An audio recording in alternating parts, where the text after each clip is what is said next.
apakah pencantuman gelar ini berpengaruh kepada pangkat dan golongan dari P3K tersebut? Mohon penjelasannya. Kemudian yang kedua tadi terkait pengurusan di Taspen P3K. Mungkin ini nanti bisa dijawab oleh Ibu Lady ya, karena ini ada hubungannya dengan penghargaan, fasilitas, dan yang tadi sudah dijelaskan juga. Kemudian yang ketiga dari Ibu Julia, ini mungkin nanti akan dijawab oleh Pak Matan, mohon izin. Ini terkait P3K, apakah bisa seandainya nanti yang bersangkutan itu masih aktif P3K dan tiba-tiba ada seleksi CPNS, apakah yang bersangkutan bisa mengikuti seleksi CPNS atau seperti apa mekanismenya? Mungkin kurang lebih seperti itu pertanyaannya. Baik, mungkin pertama saya serahkan dulu kepada Pak Matan. Izin Bapak.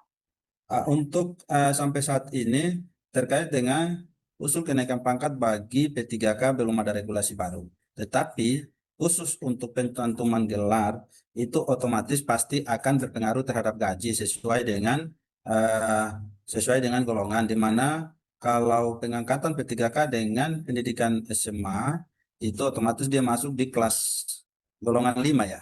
Golongan 5, kemudian kalau dia diajukan pencantuman gelar ke pendidikan S1, maka dia akan masuk di golongan 9. Dan itu akan penyesuaian gajinya kembali sesuai dengan daftar gaji peraturan yang ada. Kalau untuk usul kenaikan pangkat sampai saat ini belum ada ketentuan untuk kenaikan pangkatnya. Kemudian pertanyaan berikut yang berikut itu untuk P3K mau diangkat menjadi CPNS, apakah prosedurnya bagaimana? Jadi bagi seorang P3K yang usianya masih di bawah 35 tahun yang mana yang bersangkutan bisa untuk diangkat kembali sebagai ASN menjadi CPNS, maka prosedurnya adalah yang bersangkutan wajib mengajukan pengunduran diri dari seorang P3K dan akan mengikuti seleksi kembali sebagai calon pegawai negeri sipil kalau yang bersangkutannya usianya masih di bawah usia 35 tahun yang mempersyaratkan seorang pelamar itu bisa melamar menjadi CPNS. Dan prosedurnya itu tadi mengajukan pengunduran diri dilaporkan melalui PPK, dan PPK menetapkan, lalu nanti mengajukan melalui aplikasi untuk ditetapkan, keluarkan dari database sebagai P3K. Mungkin itu yang bisa kami tanggapi terkait dengan PGA dan P3K yang mau diangkat sebagai CPNS. Baik, selanjutnya mungkin kita langsung ke Ibu Lady untuk pertanyaan tadi terkait pengurusan Taspen oleh P3K. Baik, ya, terima kasih Mbak Valen. Dari Ibu Maria ya, Maria dari Iya, Ibu Maria dari MRP Pak. MRP. Baik, Ibu, ketika status kita sebagai ASN atau sebagai pegawai, baik itu pegawai PNS ataupun P3K, ASN itu penggajian ada pada instansi masing-masing sesuai dengan PPK masing-masing, apakah itu melalui APBD ataupun APBN. Namun ketika pensiun, penggajian akan dialihkan penggajiannya lewat PT Taspen. Sehingga apabila memang dalam gaji Ibu ada pemotongan untuk Taspen, maka ketika nanti berhenti silahkan membawa pemberhentiannya, SK pemberhentiannya atau penonaktifannya sebagai pegawai P3K ke Taspen untuk ditindaklanjuti. Di MRP Papua Barat berarti bisa berkoordinasi Ibu dengan PT Taspen di Manokwari ya. Di wilayah di Manokwari tersedia PT Taspen. Kemudian kalau untuk di wilayah Sorong dan kabupaten lainnya, ini biasanya PT Taspen itu akan melakukan pelayanan langsung ke instansi masing-masing. Nanti bisa ditanyakan ke BKPSDM masing-masing instansi yang tidak berada di Manokwari untuk kapan jadwal pelayanan Taspen itu ada atau berkunjung ke instansi masing-masing. Itu diketahui oleh teman-teman di BKPSDM. Mungkin itu dari kami, Mbak Valen, kami kembalikan. Kita langsung arahkan saja pertanyaan-pertanyaan tadi kepada narasumber. Tadi yang pertama dari Bapak Febriandi terkait SKP P3K. Kalau PNS kan targetnya buat kenaikan pangkat dan lain sebagainya. Kalau P3K itu nanti targetnya apa untuk membuat kinerja itu. Kemudian tadi ada terkait yang sudah mempunyai gelar S2 itu bisa tidak kalau diangkat untuk menduduki eselon 3 atau jabatan-jabatan tertentu lainnya. Kemudian tadi satu lagi yang terkait P3K itu nantinya apakah tidak mendapatkan hak pensiun sama seperti PNS? Nah, mungkin 3 pertanyaan ini akan dijawab oleh Ibu Lady. Izin Ibu. Baik, untuk pertanyaan pertama tadi terkait kinerja ya Bapak Ibu, mungkin perlu kami luruskan terlebih dahulu. Jadi untuk kinerja bagi ASN, baik PNS maupun P3K, untuk PNS itu tidak hanya semata-mata digunakan untuk layanan kenaikan pangkat, tetapi ada 9 komponen mengapa pegawai PNS itu wajib mengisi kinerja. Di antaranya ada sanksi, ada penghargaan, ada pemberian pengembangan kompetensi, manajemen talenta, dan disiplin, dan sebagainya ya Bapak Ibu. Begitu juga dengan P3K, tadi di slide saya di awal ada ketentuan mengapa P3K itu wajib mengisi kinerja atau mengisi kinerjanya, melaporkan kinerja pada aplikasi e-kinerja, yaitu diantaranya adalah untuk pemberian tunjangan apabila daerah atau instansi itu memiliki pembayaran tunjangan kinerja. Kemudian untuk pengembangan kompetensi, Bapak Ibu, untuk pengembangan kompetensi. Untuk P3K misalnya yang bersangkutan akan melakukan peningkatan pendidikan, maka tidak diizinkan apabila yang bersangkutan tidak memiliki nilai kinerja. Kemudian, untuk kenaikan gaji berkalanya, apabila P3K tersebut tidak ada nilai kinerja, maka tidak diberikan kenaikan gaji berkala yang dilaksanakan setiap 2 tahun sekali. Kemudian yang menjadi krusial atau menjadi mandatori di sini adalah untuk menjamin objektivitas perpanjangan perjanjian kinerja. Apabila seorang P3K itu tidak membuat kinerja atau melaporkan kinerjanya, maka itu menjadi bahan pertimbangan bagi PPK atau pejabat pembina kepegawaian, dalam hal ini Gubernur, Bupati, Wali Kota, untuk melakukan perpanjangan atau perhentian perjanjian kerja. Apakah P3K tersebut dapat diperpanjang atau berhenti sampai di sini berdasarkan hasil kinerjanya tersebut. Nah, kemudian di samping itu, untuk hasil kinerja tersebut, untuk tadi yang memiliki pendidikan, pengembangan kompetensi tadi, misalnya tadi ada peningkatan pendidikan ataupun pengembangan kompetensi lainnya, apakah bisa menduduki jabatan-jabatan seperti jabatan yang dilaksanakan oleh PNS, itu diatur Bapak Ibu pada pasal 4 di Peraturan Pemerintah Nomor 49 Tahun 2018. Di situ instansi harus menyusun analis kebutuhan dan analis beban kerja yang diperlukan oleh instansi. Dan ketika seorang PNS akan menduduki jabatan tertentu, itu memiliki kewenangan daripada PPK atau kewenangan daripada Gubernur, Bupati, dan Wali Kota dapat mengangkat dan memindahkan serta memberhentikan. Namun untuk P3K ini harus mendapatkan rekomendasi dari Menteri, dalam hal ini yang mengatur pemberdayaan aparatur sipil negara atau Menpan. Begitu juga terkait tadi untuk P3K yang penuh pada satu unit kerja akan dimutasikan tadi dari distrik, misalnya dari distrik akan dimutasikan ke tempat lainnya, maka harus ada rekomendasi formasi dari Menpan. Harus diajukan terlebih dahulu formasi pemindahan tersebut ke Menpan. Jika ada rekomendasi dari Menpan, maka PPK boleh menetapkan perpindahan tersebut dari satu instansi ya Bapak Ibu, tidak beda instansi, hanya pengaturan unit kerja dalam satu instansi dan harus mendapatkan rekomendasi dari Menteri PAN RB terlebih dahulu. Kemudian terkait apabila perjanjian kinerja telah berakhir, apakah P3K itu nantinya akan mendapatkan hak pensiun?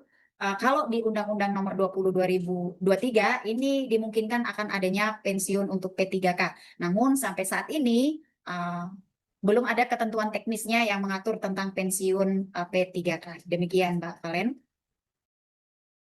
Baik, terima kasih Ibu. Ya tadi juga sudah disampaikan juga ya, sepertinya jawaban terkait yang tadi ada bertanya untuk mutasi dari P3K. Intinya di sini adalah apabila mau melakukan mutasi P3K itu harus mendapatkan rekomendasi dari Menpan RB. Baik itu yang tadi ada lokasi kerjanya jauh dari tempat tinggal maupun yang tadi ada terkait yang mau pindah ikut suami ya atau ikut istri, itu selama masih di dalam satu instansi dan mendapatkan rekomendasi dari Menpan RB maka bisa diusulkan pindahnya.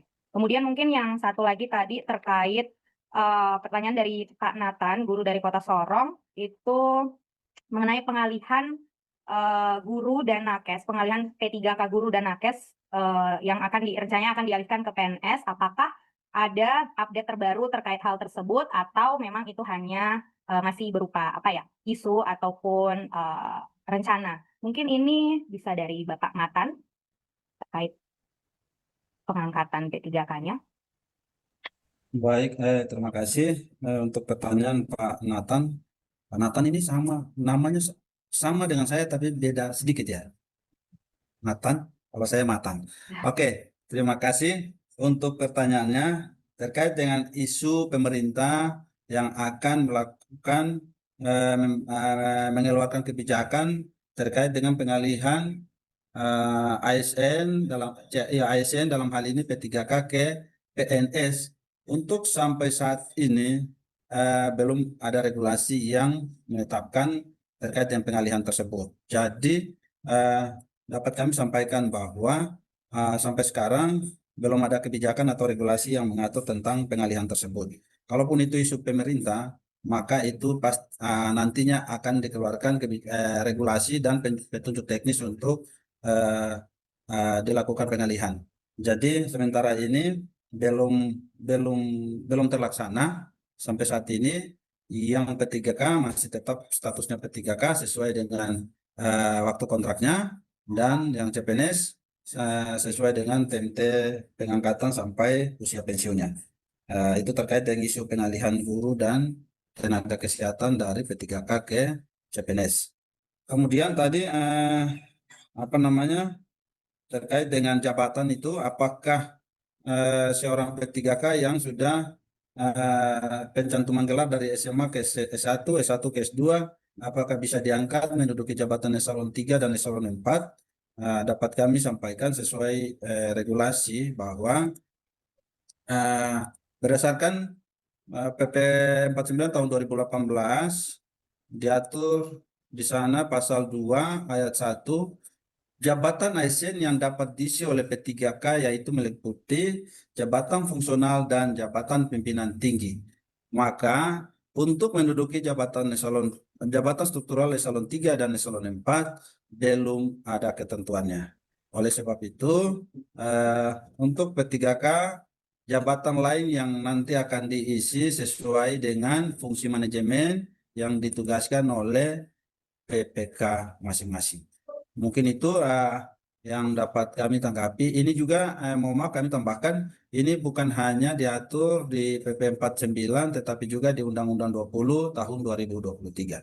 Demikian mungkin itu yang bisa kami tanggapi Pak Nathan ya untuk pertanyaannya.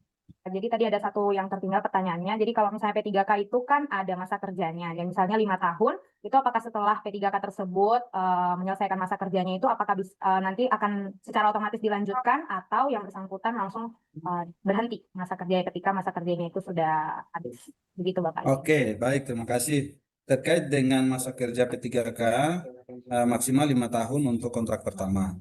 Kemudian nanti akan ada evaluasi lagi kembali oleh PPK terkait dengan kinerja dari P3K tersebut. Apakah masa kerjanya selesai, kontrak kerjanya selesai, kinerjanya masih dibutuhkan, dan jabatan-jabatan yang diisi oleh P3K yang bersangkutan apakah masih memungkinkan untuk diperpanjang, maka itu kembali ke PPK yang memutuskan apakah masih bisa melanjutkan kontrak kerja atau diputuskan sesuai dengan kontrak kerja awal. Mungkin cukup dari saya, Bu Valen, yang bisa kami tanggapi. Demikian. Ya, ini tadi kita ada pertanyaan Ibu terkait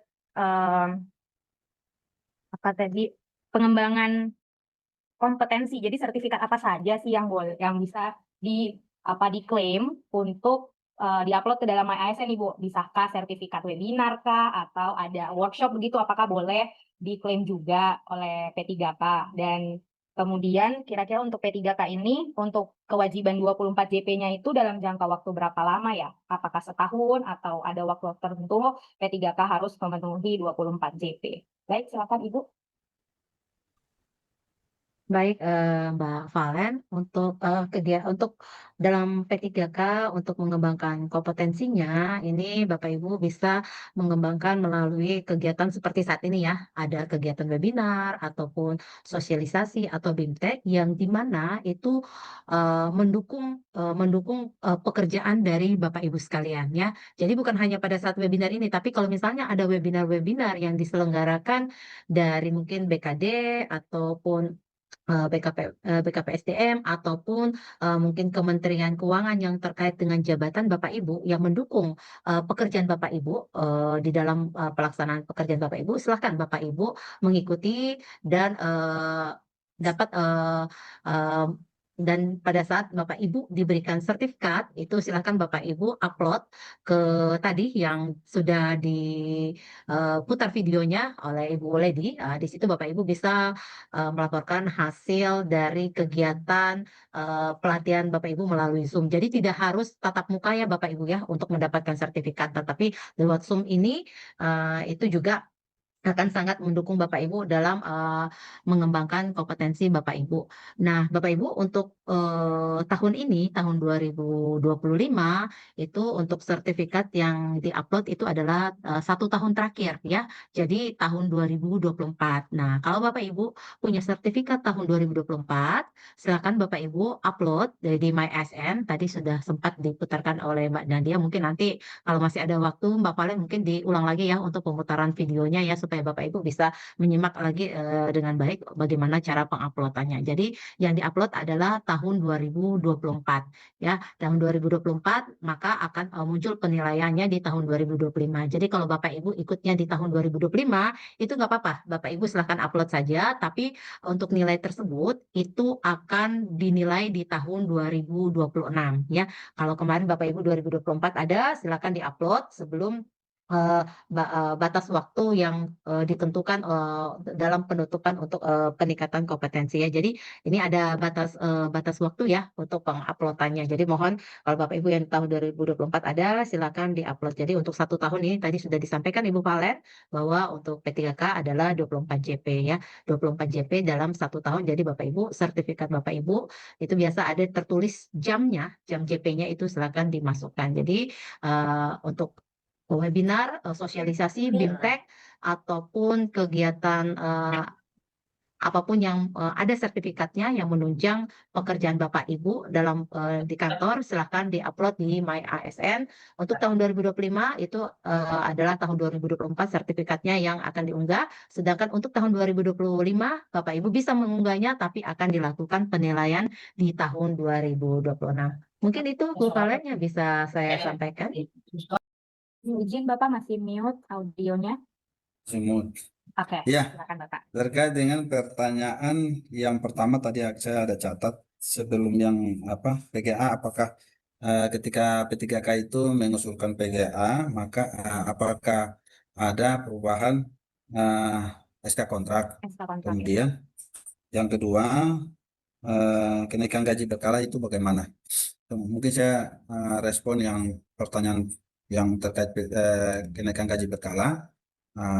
Kenaikan gaji berkala itu telah diatur dalam Permen.Pan RB nomor 7 tahun 2023 yang diberikan dengan syarat diberikan kenaikan gaji berkala bagi P3K dengan syarat mencapai masa kerja golongan yang ditentukan dan memiliki predikat kinerja yang ditentukan dalam arti yang ditentukan 2 tahun dan memiliki predikat kinerja minimal baik dalam 2 tahun terakhir.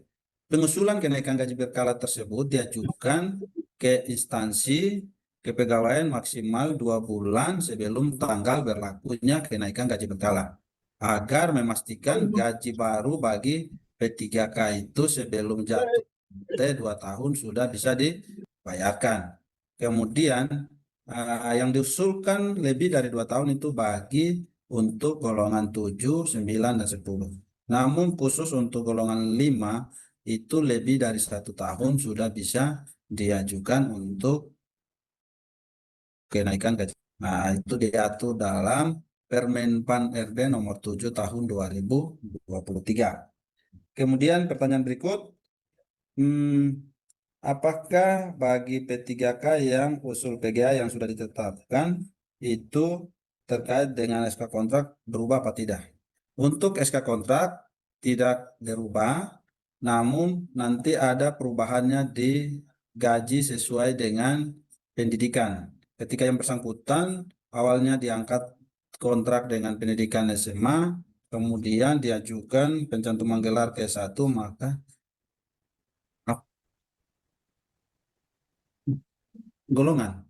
Jadi ya, yang berubah adalah golongan. Mungkin jadi ketika yang bersangkutan diangkat dengan pendidikan SMA, kemudian diajukan pencantuman gelar, maka golongannya akan berubah ya, berubah ke golongan 9. Mungkin itu yang bisa kami sampaikan terkait dengan pertanyaan perubahan kontrak kerja dari P3K yang bersangkutan.